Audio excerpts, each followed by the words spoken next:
Antigamente dormia de bruço. Hoje a recomendação da Organização Mundial da Saúde é dormir de barriga para cima. Antigamente dava água pro bebê. Hoje a gente tem a recomendação de leite materno até os 6 meses. Então muita coisa mudou.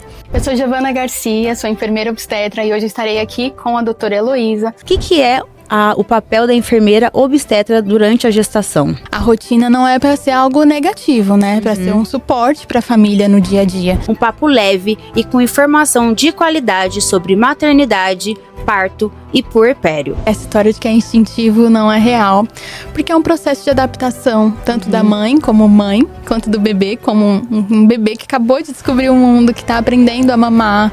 Não tem como você voltar atrás, decidir contratar as pessoas, decidir outra maternidade. Sim. Né? Então eu gosto muito dessa frase porque é isso. Olá pessoal, eu sou a doutora Heloísa Passos e esse é mais um episódio do nosso podcast Saúde Descomplicado. Mas antes de começar, dá aquela ajuda para o nosso canal, curte, compartilhe e comente suas dúvidas ou sugestões. Isso ajuda demais o nosso conteúdo a chegar em mais gente. Oi Giovana, prazer, muito obrigada por estar aqui hoje, né, compartilhar tanta informação que eu acho assim que as mulheres nesse momento da vida ou antes de iniciar esse momento da vida fica ali aflita. Sim, muito prazer, muito obrigada pelo convite.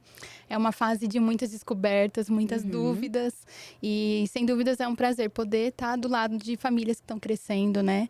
E é um trabalho muito gratificante, mas também muito desafiador. Eu imagino, né? Tá ali naquele momento de nascimento que a gente chama sempre de bênção, né? Mas também é um momento desafiador para a família toda que está envolvida. E para a gente começar, de fato, o que é o papel da enfermeira obstetra durante a gestação? Então, eu sempre começo, né, explicando um pouco sobre a minha função como uma função técnica, né? Então, assim como o médico obstetra tem funções técnicas, a enfermeira obstetra também. Então, como profissional técnica, eu vou dar orientações durante o pré-natal.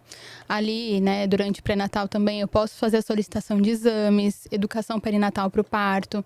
E aí, preparar também essa família para o parto e para o pós, né, para a chegada desse bebê. Além disso, posso, durante o trabalho de parto, fazer um acompanhamento em casa antes da gente ir para a maternidade. Posso fazer toques vaginais para ver a dilatação, auscultar o coraçãozinho do bebê e, principalmente, manter a segurança ali da mãe e do bebê. E assim, né, eu tô pensando de uma forma generalista, você tem um contato maior que o médico nesse momento, porque você fica ali semanalmente com a grávida? É um contato muito próximo, assim, a gente tá sempre em contato. Quando elas vão pra maternidade, geralmente, ou eu vou até a casa delas e vou com elas, ou eu sou a primeira a chegar. A gente fala que a enfermeira é a primeira a chegar e a última a sair, né? Então, esse acompanhamento é bem de pertinho, assim. O obstetra geralmente chega quando o trabalho de parto ativo já tá mais engrenando, né? Então, é um trabalho que a gente tá sempre juntas, assim. E você pode conduzir um parto? Ou você pode estar ali no momento de iniciar e aí o obstetra que realmente chega e faz o parto? Como enfermeira obstetra, eu posso conduzir partos de risco habitual, né? Certo. Que é a mulher que não é do alto risco. Então, isso depende muito do cenário hospitalar que a gente está falando. Então, eu já atuei no SUS. Atualmente, eu atuo mais de forma autônoma. Então, principalmente nas maternidades particulares. Certo. E nesse cenário, é o obstetra que está ali conduzindo mesmo a assistência. Mas eu também posso receber o bebê. E no SUS, geralmente, quando era risco habitual, o obstetra ele entrava somente nos casos de intercorrência, né? Mas a gente fazia toda a assistência entre duas enfermeiras obstetras, recebíamos o bebê, fazíamos os cuidados com a mãe e com o bebê. Então, dentro de um cenário de risco habitual, não é necessário ter um médico obstetra. Inclusive, nos partos domiciliares, são só enfermeiras obstetras também. Entendi. E quando tem esse obstetra em conjunto com vocês, como é que é feita essa divisão? Eu sei que é lógico, quando a gente tem uma equipe, a gente trabalha em parceria, né? Ele te conhece, você conhece ele, vocês entram em conjunto. Qual que é esse limite? Como é que você trabalha em harmonia com o médico obstetra quando necessário? Hoje tem 2 cenários também. Então, eu tenho o cenário do plantão, né? Onde a gente vai e a paciente contrata só a mim e a gente vai pro plantão e não sabe quem vai encontrar lá. Então, esse cenário é mais desafiador. A gente nunca sabe que tipo de profissional, se ele vai estimular um parto normal, vai querer conduzir, né? Para um outro destino, uma outra intervenção. E o cenário de equipes particulares, onde a gente consegue trabalhar melhor juntos, né? Geralmente a gente se alinha antes, quais seriam os objetivos, qual vai ser a condução daquele trabalho de parto, até onde a gente pode ir, né? E isso vai depender muito de com quem a gente tá trabalhando. Mas como enfermeira dentro da sala de parto, eu vou estar ali dentro do cenário, ajudando no alívio da dor, né? Tanto com massagem, com suporte físico e emocional, mas principalmente garantindo a segurança da mãe e do bebê, né? Com a ausculta do coraçãozinho do bebê, dando suporte para a mãe e para o acompanhante também, em muitos casos. É muito importante, né? O acompanhante às vezes falava, desmaia. Já aconteceu com você? Já aconteceu? Gente, eu achava que era só em filme. Então, com você aconteceu do acompanhante for... Eles passam mal, às vezes começa a ficar pálido. Aí a gente já coloca uma cadeira ali atrás, né? E você falou inicialmente, só mais pra gente conseguir descomplicar de uma forma mais pontual, a gravidez de baixo risco, né? Que a gestante padrão, né? Que a gente não espera que tenha nenhuma comorbidade. Vou falar no ponto de vista público, que é na UBS. Sim. A enfermeira, então, pode conduzir o pré-natal inteiro dessa mãe? Pode. A enfermeira está capacitada para conduzir o pré-natal. E não precisa ser enfermeira obstetra, né? A enfermeira da saúde da família, ela está capacitada para conduzir esse pré-natal. E em alguns casos, né, eles também intercalam uma consulta num mês com o médico, no outro com a enfermeira obstetra. E esse cenário ajuda muito, né? Porque a enfermeira faz um papel diferente. Nós temos uma visão do cuidado diferente do que a formação médica, né? Sim. Então, o nosso trabalho vai sendo muito aliado ali, mas também trazendo muito da educação perinatal, do plano de parto e preparando mesmo pro parto, que muitas vezes acaba não dando tempo também da equipe médica abordar durante o pré-natal. Porque a gente, né, nessa visão do SUS, a gente sabe que são filas enormes, enfim. E esse vínculo é um vínculo muito importante, porque, que nem você falou, é um momento desafiador, né, da família. Então, a mãe ter esse cuidado, essa confiança em você, ou também no médico obstetra, enfim, em conjunto, vai deixar ela muito mais calma. E eu tenho uma amiga, inclusive, eu vou dar um beijo para ela, a Nanda, um beijo, Nanda, que ela é doula. Inclusive, quando ela conheci, eu até fiquei um pouco na dúvida, qual que é a diferença de uma doula para uma enfermeira obstetra, e eu acho que é uma dúvida muito, assim, em aberto, né? Sim. E super comum essa dúvida. Então, como eu já comecei falando, né? Como enfermeira, eu tenho um papel técnico, né? Então, assim como médico obstetra, assim como uma fisioterapeuta dentro da sala de parto. Então, o que é esse papel técnico? Garantir segurança da mãe e do bebê, ausculta do coração, condução clínica também na tomada de decisão, podendo discutir o caso com a equipe médica. E a gente já fala que a doula, ela não tem esse papel técnico, né? A doula, ela tá ali para a mulher. Ela tá ali para dar suporte, para dar garantia física e emocional, para ser a sustentação mesmo daquela mulher, um alicerce, né? Então, a gente, uma não substitui a outra, com certeza, né? Mas nós trabalhamos muito bem em conjunto, assim. Tenho várias amigas doulas que eu confio muito e que sempre que as famílias, né, estão abertas a poder contratar mais de uma profissional, eu sempre indico, porque a assistência fica muito melhor, né? A família consegue usufruir melhor das duas profissionais, a gente consegue trabalhar muito bem juntos. É incrível. E olha, eu sou profissional da saúde, né, gente, como todo mundo sabe, e realmente eu não sabia muito bem a função da doula. E eu acho que realmente fica um pouco de dúvida, né, na internet, né, que as pessoas têm uma informação, mas às vezes não é uma informação completa. E igual você falou, a doula tá ali por uma parte emocional que é importantíssimo, né? Uma mãe de primeira viagem, então, eu imagino que eu já vou até separar, né, quando eu pensar em engravidar, que eu quero a enfermeira e a doula. Se possível, a enfermeira Giovana, tá, gente? Será um prazer. E minhas amigas, né, que a gente tá, né, na época de todo mundo começar a pensar. E elas falam, Gi, o que eu faço? Eu tô pretendendo engravidar no ano que vem. Eu falo, guarda dinheiro. Guarda dinheiro e, se possível, faz um bom plano de saúde. Sim, isso é importantíssimo, porque, né? Infelizmente, o plano não vai te ofertar, né, uma doula, uma enfermeira obstetra, tudo isso você contrata por fora. A gente hoje tem a possibilidade do reembolso, que é muito bacana pra enfermeira obstetra, pro médico. Mas é importante ter um valor guardado, então... Não basta, o valor não basta só pro filho, né? O valor já vem na gestação. São muitos gastos, e aí todo esse investimento no período de planejamento já é importante. Mas é um investimento que vale a pena, né? Existe investimento que é pra vida, pra você não ter um trauma. Quantas mulheres, né, foi mãe e fala que foi um trauma a gestação dela. Então, se você tem essa possibilidade, por que não? Né? Por que não investir nisso? E, inclusive, a gente sempre fala uma frase que é incrível. Parto não tem replay. Então, não tem replay. É o que de medo. Ali. É o que aconteceu ali. Não tem como você voltar atrás, decidir contratar as pessoas, decidir outra maternidade. Sim. Né? Então, eu gosto muito dessa frase porque é isso. Não, é o que você falou, é pra vida toda. É pra vida toda. E a primeira impressão que fica, né? E aí você vai ali decidir se também você vai querer outro ou não. Exato. Muitas vezes as pessoas até desistem, né, do segundo, pelo trauma que passou numa gestação aí, infelizmente, não bem tão bem conduzida ou com uma assistência muito boa. E falando agora o pós-parto, né? O que você vê de maior dúvida? Porque mamãe de primeira viagem tem 1000 dúvidas, mas assim, você vê que realmente as pessoas ficam inseguras nas primeiras 24 horas. Olha, principalmente com a amamentação, né? E com o bebê estar dormindo muito tempo, né? Então, o bebê, ele tem um período de inatividade. Depois que ele nasce, a gente fala, não é tão fácil nascer quanto a gente imagina. Então, eles ficam bem sonolentos. Muitas vezes demoram para entender que nasceram até começar a mamar de fato. E essa é a maior dúvida, assim. Elas sempre ficam bem preocupadas. Por que ele não tá mamando? Tá tudo bem? Querendo fazer glicemias, né? De forma desnecessária. E é isso, é uma adaptação. É o bebê acordando e entendendo que nasceu. Isso é um ponto, gente, que a gente vai tocar ainda sobre o aleitamento materno, né? Mas eu já tinha certeza dessa resposta, porque mesmo eu não sendo da área, né, da obstetrícia, mas quando eu fiz faculdade, a gente sempre focou nessa parte do aleitamento materno, porque é um momento que é muito difícil para a mulher e também gera muitas dúvidas. E é lógico que a gente sempre coloca a mãe em pauta, porque a mãe está ali gerando o bebê. Mas e o pai nesse papel? Você que acompanha famílias, você vê uma diferença de família para família? Eu acho que sim, que cada uma é individualizada. Mas qual que é a importância do pai nesse momento? Eu acho que a importância vem desde o planejamento, né? Desejam ter filhos, né? Isso deve ser muito importante dentro de um relacionamento. Essa gestação deve ser bem acompanhada pelo parceiro. Ele tem que acompanhar as consultas de pré-natal, assim, se possível todas. Ele tem que fazer parte do processo, né? Não ser apenas o acompanhante, né? Mas viver o processo junto com a gestante. E quando o acompanhante faz isso, ele se torna um pai diferenciado, né? Tanto ali durante o trabalho de parto, dando suporte para a esposa, mas no pós, né? O pós que... O puerpério é muito difícil, não tem jeito. O puerpério é desafiador.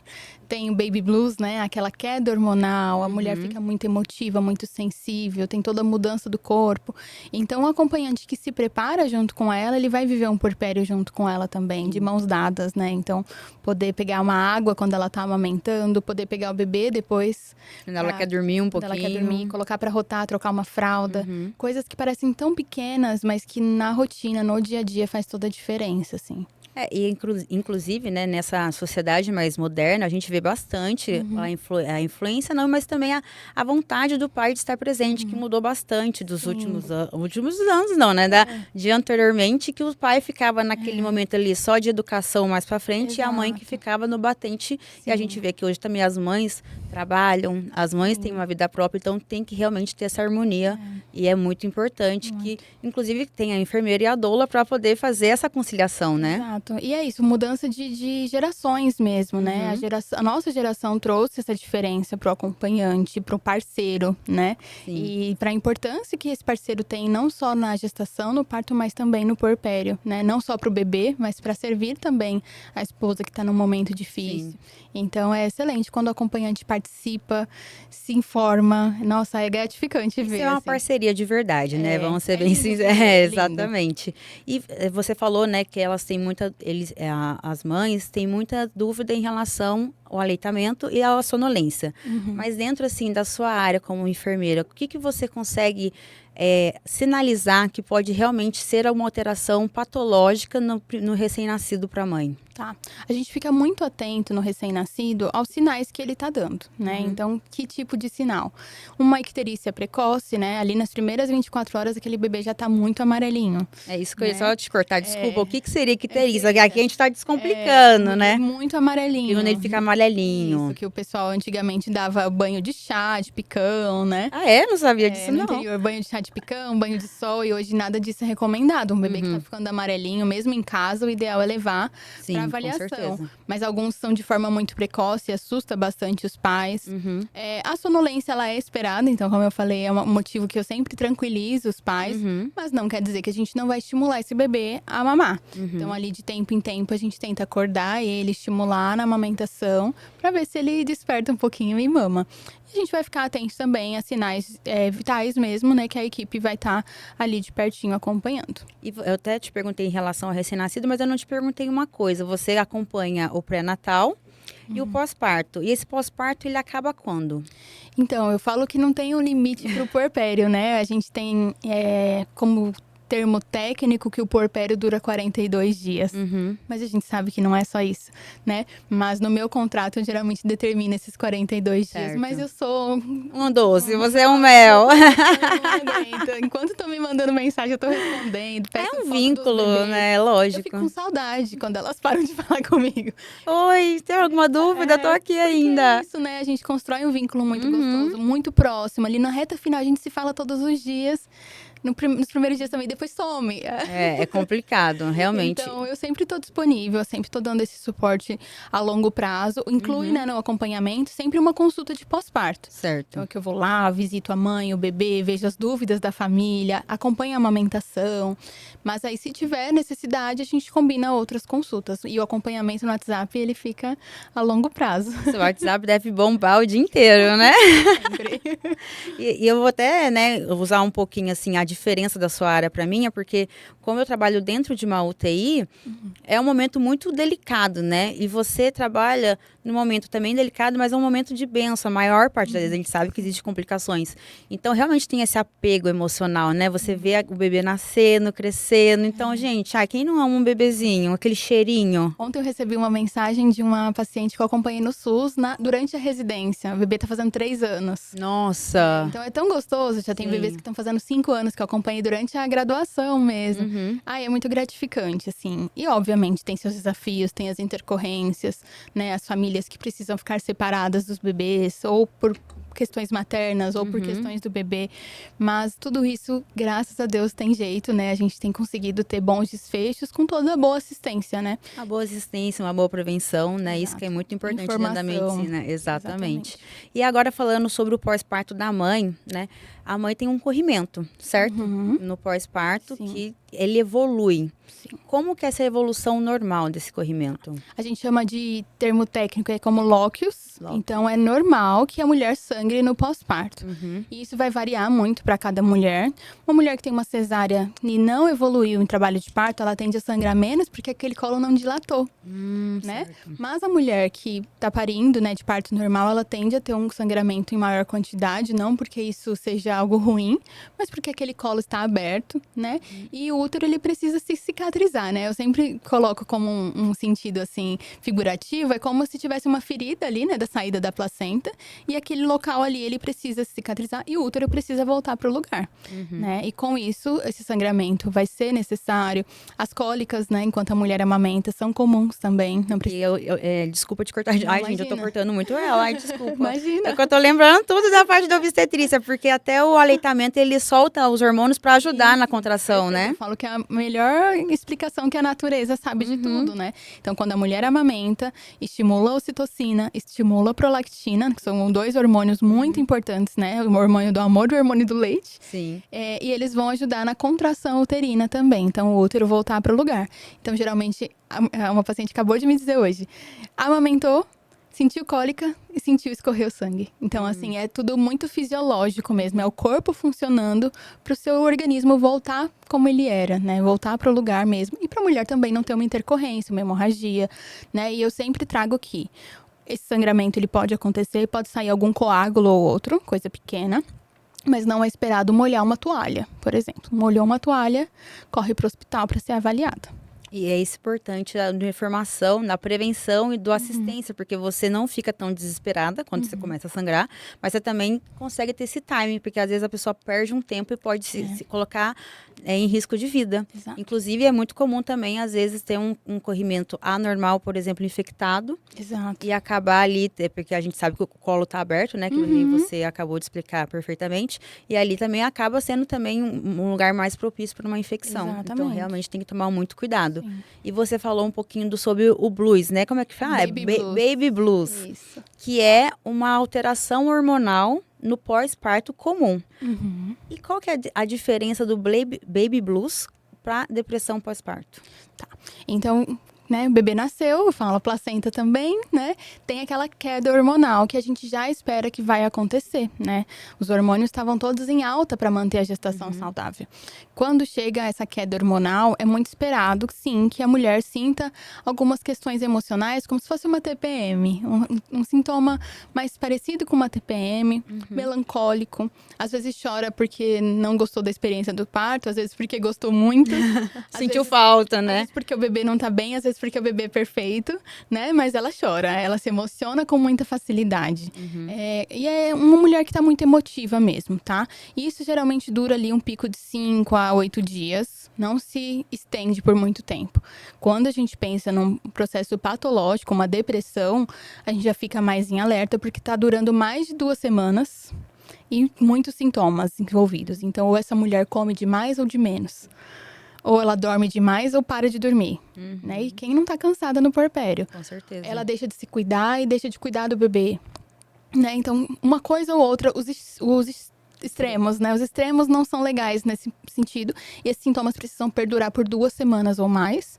E aí é importante procurar ajuda, né? Muitas mulheres passam por depressão pós-parto e só ficam sabendo depois, quando conversam com uma amiga e vão desabafar sobre como foi o puerpério e falam, nossa, mas não foi normal, aquilo durou muito tempo, né? E hoje a gente sabe que pessoas que já tiveram quadros de ansiedade e depressão anteriormente têm uma chance maior de desenvolver um processo de depressão pós-parto. Então, é um assunto que eu sempre abordo no pré-natal e direciono o acompanhante.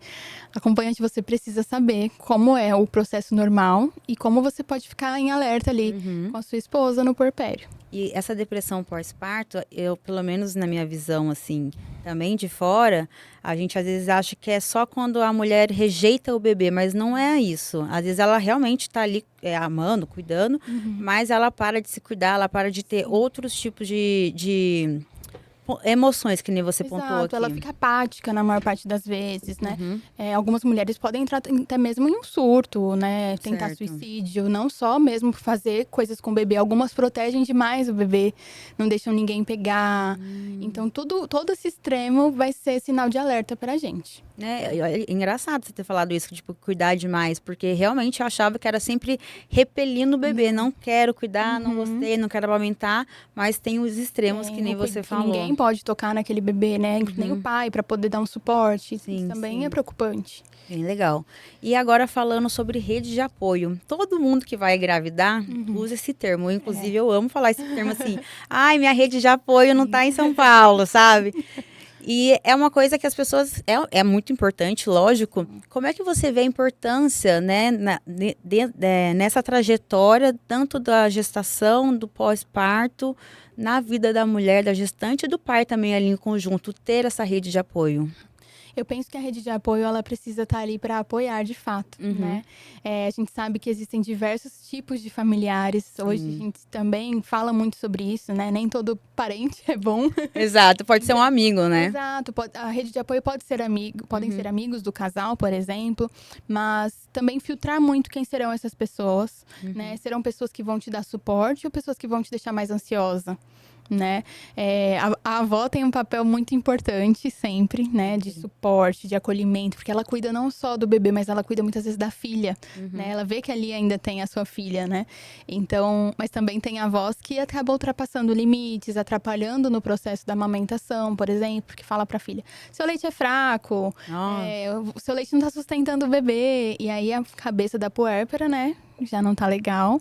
Então, eu falo que tem que ter muito tato nesse processo, né? De entender quem tá ali dentro da sua casa te apoiando, de fato. Tá ali te ajudando com a limpeza da casa, com a comida, que é tão importante, né? Ou te manda uma comida. Eu falo que comida com afeto, né? Com certeza. Então, isso é muito importante. Às vezes, a rede de apoio nem precisa estar dentro da casa. Mas ela tá ali ao redor, né? Os vizinhos, os amigos do trabalho. E é engraçado, você falou da avó, eu brinco, né? Dona Elisete, minha mãe, eu falo pra ela, mãe, você vai vir pra São Paulo pra me cuidar, mas cada uma na sua casinha, você aluga, porque assim, dentro de casa não rola. Porque realmente, às vezes, perde até intimidade com o marido, porque quer cuidar, a gente sabe que não é numa má intenção, mas extrapola, não deixa fazer nada, o marido, não, deixa que eu faço, vai descansar. Não é assim que funciona. O marido e a mulher com o marido tem que ter esse vínculo e também ter esse vínculo com o bebê. Os dois ter o cuidado. Precisam aprender. Minha mãe sempre conta que quando eu nasci, que ela foi pra casa da minha avó, e aí chegou lá, todo mundo falando, né? A irmã mais velha que já tinha filhos, a mãe dela que já tinha tido 5, né? Muita experiência. Aí ela olhou pro meu pai, vamos pra casa com ela? A gente vai aprender a cuidar dela. E isso é tão importante também, sabe? Que o casal tem espaço com o seu bebê, né? E, enfim, hoje eu recomendo muito também. Eu tenho um curso de cuidados com o bebê, né? Então, pros pais de primeira viagem. E eu adoro quando os avós participam. Por quê? Porque tudo mudou. Né? Antigamente, dormia de bruço. Hoje, a recomendação da Organização Mundial da Saúde é dormir de barriga pra cima. Antigamente, dava água pro bebê. Hoje a gente tem a recomendação de leite materno até os 6 meses. Então, muita coisa mudou, né? E os avós, eles ainda estão com a informação que eles tiveram lá atrás. Então, ter eles ali juntinho, aprendendo o que mudou, é muito gostoso, assim. Já acompanhei vários casais que trouxeram os avós e foi muito bom. Porque foi desmistificando. Ela ficou chocada com as mudanças, assim. Mas ela falou, nossa, que bom que eu ouvi você. Porque ela não ia acreditar na filha. Não, imagina. Você viu isso no Google? Eu sei que eu tenho experiência. E isso que você falou teve 5 filhos, né? Nossa, pra mim, sinceramente, me irrita. Me irrita uma pessoa que, sei lá, a pessoa tá grávida e fica assim, mas na minha gestação, a pessoa já está num momento difícil. E aí você fica querendo comparar a sua gestação, isso não existe, né, gente? Todo mundo é individualizado e ninguém é melhor que ninguém. Então, deixa ela viver o processo dela com a enfermeira, com o obstetra, com a doula, quem for ali para orientar de uma forma correta. E agora, falando sobre quem não tem rede de apoio. Existem pessoas, né? Às vezes mãe solteira, às vezes realmente não tem familiares próximos. Eu vou usar eu também novamente como exemplo. Se eu ficasse grávida hoje, eu não tenho uma rede de apoio aqui nesse momento. Como você orienta? Existe grupos para as pessoas se apoiarem? Como é que funciona? Hoje existem vários grupos, tanto na gestação quanto no pós-parto, né? De famílias que estão ali se dando suporte mesmo. Mas eu penso muito no casal se preparar, ambos, né? Para o puerpério. Então, geralmente eu oriento que marmitex prontas já na geladeira, fazer, né? Comidas, já deixar pronto. Coisas que podem facilitar a rotina deles no pós, né? Contar também com uma diarista que possa ir pelo menos uma vez na semana. Eu sei que não é o cenário de toda a família, né? Mas que tem alguém que possa ajudar na questão da casa ali, pelo menos uma vez na semana. Isso é uma dica, assim, que acaba facilitando a rotina no dia a dia, né? Porque ela pensa, pelo menos na quinta-feira vai ter alguém para me ajudar, né? Então, buscar, assim, na medida do possível, profissionais externos, né? Então, uma babá, quando possível, para que esse casal tenha um momento também, né, de intimidade, poder, o Vale Night tão famoso. Nossa, todo mundo não vai falar esse termo. Os pais, né, poderem ter um tempo, porque eles não deixaram de ser um casal, né, então aprender também e construindo uma rotina com o bebê, isso é um tema polêmico, mas a rotina é importante, porque aí coloca o bebê para dormir, né, cedo, que é importante para o desenvolvimento dele, mas também tem aquele período à noite onde o casal tem um tempo para eles. Então, tudo isso eu ajudo ali durante a gestação para esse preparo no pós. Assim. E por que é tão polêmico essa parte da rotina da bebê? Eu não sabia. Hoje a gente tem muito curso na internet falando atrocidades. A internet ela é a mãe de todos, mas ela pode ser a madrasta de todos também, né? Então, rotina de sono, questões de deixar o bebê sozinho no berço, deixar o bebê chorar. Então, assim, tem muitas polêmicas envolvidas. Então, a rotina não é para ser algo negativo, né? É para ser um suporte para a família no dia a dia. Não é que não pode quebrar essa rotina, não pode viajar, não pode ir num aniversário, porque vai quebrar a rotina do bebê. Então, tudo precisa ser muito flexível. Eu gosto muito de falar sobre rotina de forma leve, né? Não é para limitar a família, é para ajudar. Senão fica muito engessado também, né? Aí ninguém vive, nem o bebê, nem eles, aí não vira nem rotina, vira um caos. Exato. E agora, né, lógico que a gente falou muita coisa importante, eu quero falar sobre o aleitamento materno, que é uma pauta que sempre está nas redes. A medicina não para nunca de reforçar, sempre mostra muitos estudos baseados em evidências, é isso que a gente tem que se apegar, que é a amamentação de realmente o aleitamento materno exclusivo, quando não é, o que é certo, o que não é. E muitas mulheres têm medo, né? E também a gente não pode romantizar, porque a gente sabe que não é fácil. Para a mulher, é instinto amamentar a criança ou é uma aprendizagem? É sempre uma aprendizagem, né? Que essa história de que é instintivo não é real, porque é um processo de adaptação, tanto da mãe, quanto do bebê, como um bebê que acabou de descobrir o mundo, que está aprendendo a mamar, né? Que está aprendendo a fazer a pega correta, a mãe aprendendo a posicionar ele diretamente no seio. Então, é um processo que pode ser aprendido, né? Antigamente, a gente ouvia muito falar no instinto, né? O instinto materno, mas hoje a gente cada vez mais deixa esse termo para trás. E o que seria o aleitamento materno exclusivo? O aleitamento exclusivo é aquele onde o bebê mama apenas no seio materno. Ele não recebe outros tipos de complemento, ele não recebe mamadeira, nem com fórmula, nem nenhum outro tipo de leite. Nem água, né? Nem Isso que água. é importante, que Nunca. as pessoas acham que o aleitamento materno é o leite mais a água, mas nem a água, porque o leite já tem um componente de água. O leite já tem tudo. Não só a água, né, gente? Ele tem tudo que o bebê precisa. Sim. E dentro da medicina, qual que é o tempo preconizado hoje em dia pela Organização Mundial da Saúde? 6 meses de amamentação exclusiva. Então, até o 6º mês não é para o bebê receber nenhuma água, nem chá, nem suco, nem nada disso. Tá. E por que ele é tão recomendado? Então, o leite materno, como você bem disse, né, ele tem vários estudos. Eu sou apaixonada a falar de amamentação. Meu TCC da faculdade e da pós foi de amamentação. Então, é uma amamentação literalmente baseada em evidência. Então, assim, os benefícios são inúmeros. Eu sempre trago a importância, por exemplo, da amamentação na África subsaariana, em locais onde não tem água potável. As crianças sobrevivem por conta da amamentação. Sim. As mães lá prolongam a amamentação por 7 anos, quando possível. 5, 7 anos. Caramba! Chocada. Porque é a melhor nutrição que aquela Sim. criança vai ter. E muitas vezes, quando ela começa a receber outros alimentos, a água não é potável, ela vai ter quadros de diarreia, infecções respiratórias. Já o leite materno está protegendo ela de tudo isso, né? Então, as mães nessas regiões, elas tendem a estimular a amamentação o máximo que elas podem, porque sabem que é um fator de proteção. E se não fosse a amamentação, nós não estaríamos aqui, né? Porque como fomos nutridos antes das fórmulas existirem. Com certeza. E olha, eu vou falar uma curiosidade tanto para você quanto para o público, que eu acho que eu já falei em algum episódio que eu queria fazer pediatria. Então, o meu TCC foi sobre aleitamento materno exclusivo.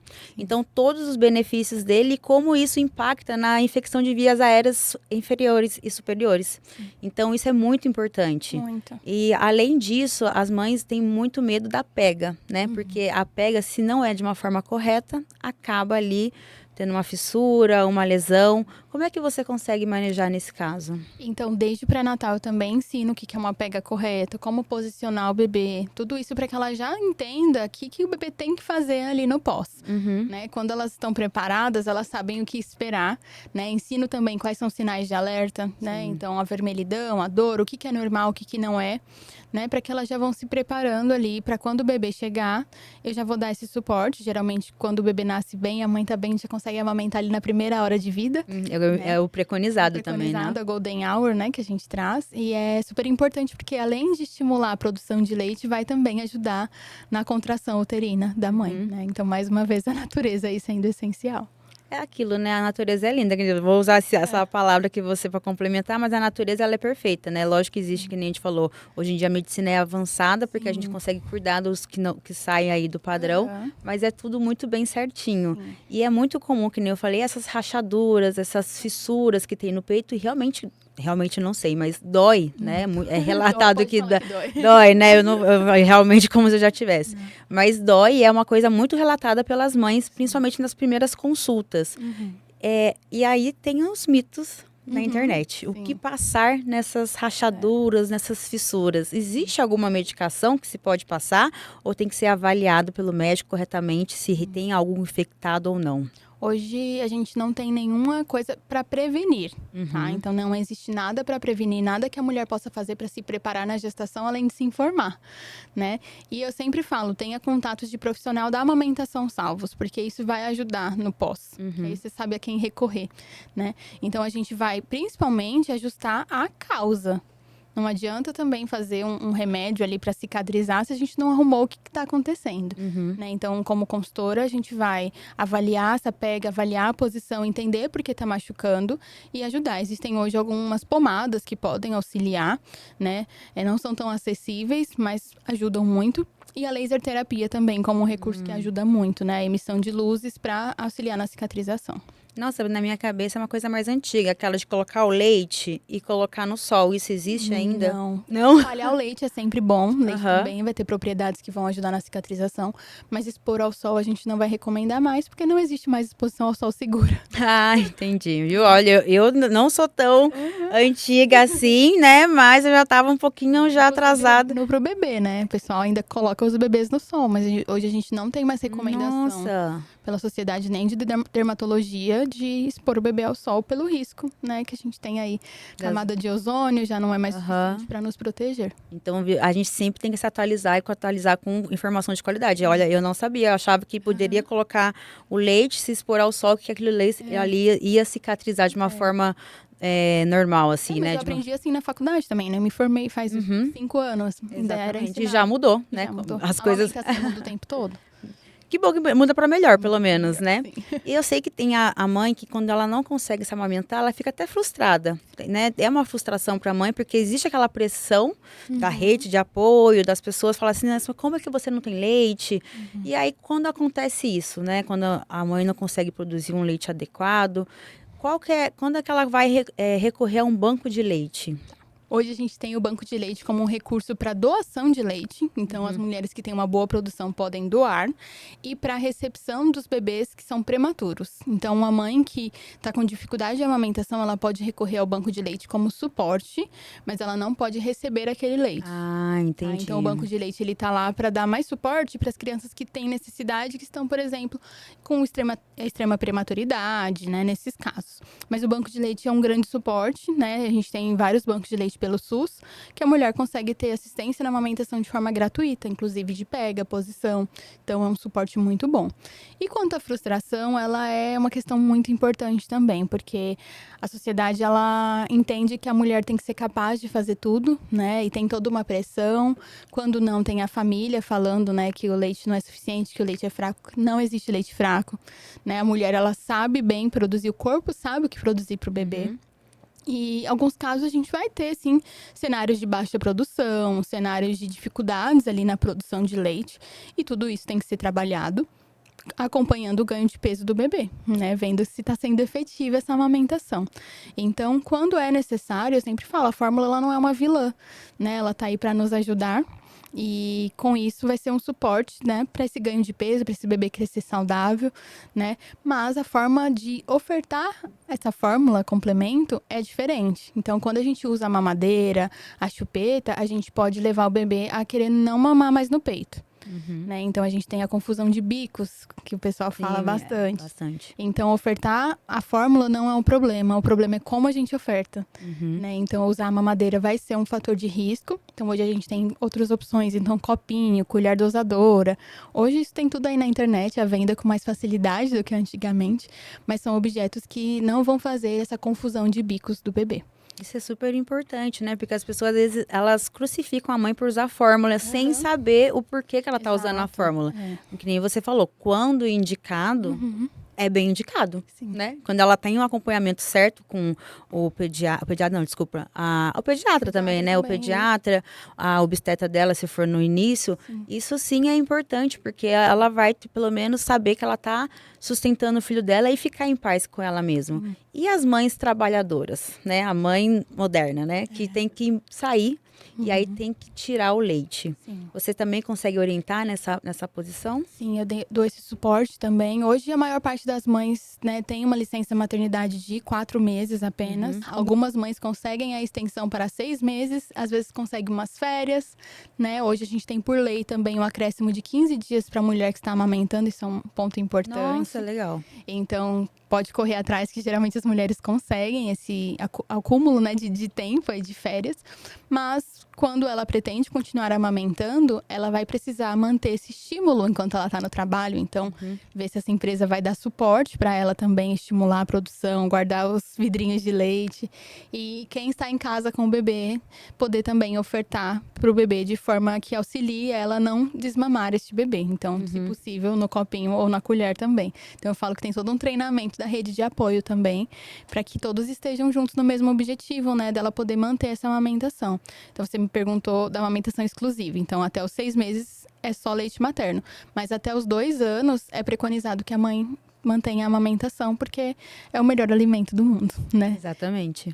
E aí ela vai começar a introduzir um alimento externo, né, da forma certinha, né, que existe todo um processo, mas em conjunto com o leite dela. Exatamente. E essa parte do que você falou, né, da empresa, não existe lei que coloque que a empresa tem que ter um suporte para a mãe que está amamentando? Existe de acordo com a quantidade de funcionários que a empresa tem, né? Vão ter outros critérios ou não. Então, ter uma sala de amamentação, né?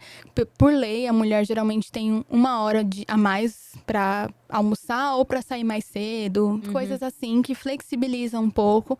Mas a gente sabe que, principalmente no mundo corporativo, isso é muito difícil, né? Então, muitas vezes a mulher acaba desistindo de amamentar pela falta de suporte que ela tem da empresa. Então, eu falo com muito carinho, assim, de onde eu me formei, que é lá em Belo Horizonte, né, o Hospital Sofia Feldman, porque lá as mulheres que amamentam, elas podem ir até a creche, que é na rua de cima, amamentar o bebê e voltar, né? Então, assim, que prazeroso deve ser trabalhar num lugar onde você tem esse suporte. Ou se tá com muito leite, tira, deixa lá no lactário, para poder doar ou ofertar para o bebê dela depois. Então, que importante é para a mulher voltar com mais tranquilidade ao seu trabalho, né? Poder viver os 2 mundos que ela deseja, né? Porque hoje a maior parte de nós não queremos aposentar a carreira para a maternidade, né? Então, para que ela possa viver os 2 cenários. Então, que as empresas mudem essa visão, né? Eu acho que o aleitamento materno, antigamente era um tabu da mulher amamentar na frente dos outros, né? Nossa, não pode, coisa feia. E hoje em dia, né, que nem você falou, vem mudando, mas ainda falta muita coisa para mudar. E você me falou da empresa, da faculdade que você se formou, eu lembrei de uma coisa bem fictícia, né, gente? Que é o Grey's Anatomy, que todo mundo gosta, que lá eles têm a creche dentro do hospital, né? Os médicos que trabalham, e lá eles vão lá amamentar os bebês. Quem sonho, né? A gente que é profissional da saúde, imagina, eu vou trabalhar, levo meu bebê pro plantão. Existe em alguns lugares, graças a Deus. Lá, inclusive, abre de final de semana. Você fica, gente, que incrível, Nossa, né? é incrível. Então, é muito legal pensar que muitas trabalhadoras seguem lá também por esse suporte que a maternidade, né, o hospital dá. Isso é demais. Eu queria aproveitar para contar um relato de uma paciente. Com certeza, eu adoro histórias. Me emocionou muito essa semana. Acho que me emocionou todo mundo. Ela ganhou o bebê essa semana. Ela é mastectomizada total, devido a um câncer de mama há 10 anos atrás. Ela entrou na menopausa, saiu da menopausa e engravidou naturalmente hoje. E aí o bebezinho nasceu essa semana, através de um parto maravilhoso. E durante o pré-natal, ela me falou o desejo de fazer a translactação ou relactação, né? Que é quando a gente coloca uma sondinha no peito e o bebê suga o peito enquanto recebe fórmula ou leite materno. Isso a gente pode fazer para bebês que estão precisando de complemento também. E ela me contou desse desejo, a gente treinou, né? Ali com o boneco, com a sondinha, como seria. E quando ele nasceu, nós conseguimos fazer o processo.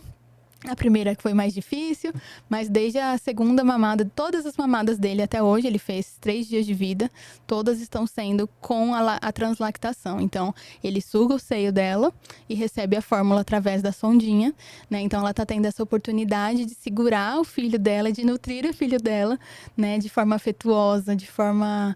Tá ali, né? O vínculo dos dois. Não que uma mulher que normalmente não tenha vínculo, não é sobre isso, mas ela tinha esse desejo e ela tá conseguindo realizar, assim. Então, foi super emocionante. Eu avaliei ela hoje e é super gostoso, assim, de ver, né? As pessoas vencendo tantos desafios e ver o milagre mesmo da vida, né? Não, dela é uma história de vida linda que você falou, né? Ela passou por várias dificuldades e na cabeça de uma mulher que passou por tudo isso, nunca imaginaria que conseguiria, às vezes, ter um filho. Exato. E aí vem a modernidade, né? De conseguir fazer toda uma adaptação, porque, que nem você falou do vínculo, é aquele pele a pele que a gente fala na medicina, né? De você estar lá com o seu bebê, ele Isso, peladinho, e você também ali com a parte do seio exposta, e isso é bom para o bebê e para a mãe. Então, quando é um desejo muito para a mãe, né, um desejo real, isso faz toda a diferença para a gestação, não, desculpa, mas para essa parte da maternidade ser uma coisa leve, né, igual Todo você mundo falou. se emocionou no hospital, Nossa. todo mundo que entrava para auxiliar se emocionou.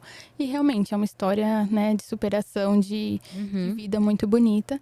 E aí ele tá aí só já ganhando peso com a fórmula, mas sugando no peito da mãe. E vai seguir em frente aí, se Deus quiser, até os 2 anos. Sim. Bom, aqui a gente tem um quadro, né, que a gente fala sobre mitos e verdades. Aí eu vou falar a frase e você ou complementa ou já fala que não existe, tá bom? Toda mulher produz leite suficiente? Sim, toda mulher produz leite suficiente, produz um leite nutritivo. Né? Hoje a gente tem cenários, como eu falei, de baixa produção, mas não quer dizer que esse leite não seja o suficiente. A gente precisa ajustar essa produção, tá? Isso é um tema polêmico também, porque muita gente tem a percepção de que está com baixa produção, mas nem sempre é isso. A gente precisa de uma avaliação criteriosa. Perfeito. Fissuras e rachaduras obrigatoriamente precisam de medicação? Não. Muitas vezes a correção da pega e da posição já vão otimizar e cicatrizar e ela vai conseguir amamentar melhor. E o que a gente sempre preconiza, né? Vamos olhar a pega. Exato. Cesárea impede a amamentação? De forma alguma. É um mito. A cesárea ela pode levar a descida do leite a ser um pouco mais lenta, porque as próprias contrações do trabalho de parto vão estimular na descida do leite, né? Agora, quando a mulher tem uma cesárea, ela pode levar a uma pojadura, né? A descida do leite tardia. Então, o esperado ali de 3 a 5 dias pode ser que ela seja um pouco mais tardia. Mas não quer dizer que essa mulher não vai ter leite.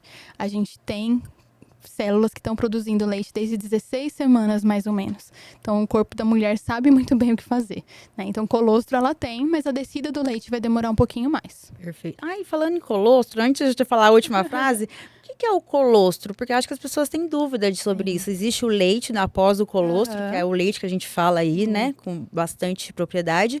Mas tem um colostro, que às vezes as pessoas falam que não é leite, que é uma aguinha, um leite fraco. E o que seria esse colostro? O colostro, ele é um leite também. Ele já está sendo produzido, como eu falei, desde muito cedo. E ele é um leite bem nutritivo, bem gorduroso. Ele tem uma cor amarelada, alaranjada ali, dependendo da produção. Às vezes mais transparente, sim. Mas ele é super nutritivo. Ele é o melhor, por exemplo, para prematuros ganharem peso, né? Porque o bebê vai perder peso depois que nasce. Então, ele é um leite super importante, assim, que o bebê precisa receber. E ele sai em gotinhas. Então, muita gente desvaloriza ele só porque ele sai em pouca quantidade. Mas o estômago do bebê é pequeno e ele super comporta. Ele foi feito para isso, né? Ele foi feito para esses primeiros dias. Enfermeira obstetra pode acompanhar o pós-parto domiciliar? Pode acompanhar o pós-parto domiciliar, o parto domiciliar planejado também. Hoje existem equipes capacitadas para acompanhar o parto domiciliar planejado, ele é recomendado, né? Inclusive, no Brasil não é tão popular, mas por aí afora é muito comum, é muito seguro. E o pós-parto também. Então, eu geralmente faço visitas pós-parto em casa. Quando a mulher prefere, vou na maternidade também. Mas eu falo que em casa que acontece tudo, né? Chega em casa, vem as dúvidas, vem todo aquele turbilhão de coisas. E eu acho importante ter esse suporte no domicílio. Quando chega em casa, que a gente enfrenta a realidade de dentro de casa. E agora? Não tem enfermeira, não tem suporte, socorro, né? E eu sei que a gente falou bastante coisa. Eu acho que englobou o que a gente estava propondo. Mas você acha que tem alguma coisa que ainda ficou em falta? Ou se não tiver, o que você diria hoje para as mamães, as que vão ser mamães ou as que querem ser mamães? Tá. Eu acho que hoje o mais importante é que a mulher se informe, né? Busque uma profissional para acompanhá-la, uma doula, uma enfermeira obstetra, né? A equipe que ela puder contatar. Porque quanto mais ela se prepara e se informa na gestação, mais sucesso ela vai ter nesse processo. Muito bom, eu agradeço demais você ter vindo aqui hoje, eu acho que foi uma informação de qualidade. Eu aprendi, imagina o nosso público aqui, né? Você vê como as coisas sempre mudam, é sempre bom a gente ter pessoas que são formadas na área e que são especialistas que nem você. E para agradecer que você tenha vindo aqui no nosso podcast, tenha tirado um tempinho do seu dia super corrido, cheio de gravidinhas atrás de você. Eu tenho um mimo aqui do nosso podcast, tá? Eu espero que você goste. Ai, que delícia. Uma velhinha. E assim, mais uma vez, né, muito obrigada. E para você que é mãe ou que está pensando em ser mãe, esse episódio para você. Ou então mande para aquela sua amiga que ainda tem alguma dúvida aí durante a gestação. E esse foi o episódio de hoje. Eu espero que vocês tenham gostado. Não deixe de curtir, comentar, compartilhar e levar informação de qualidade para todos.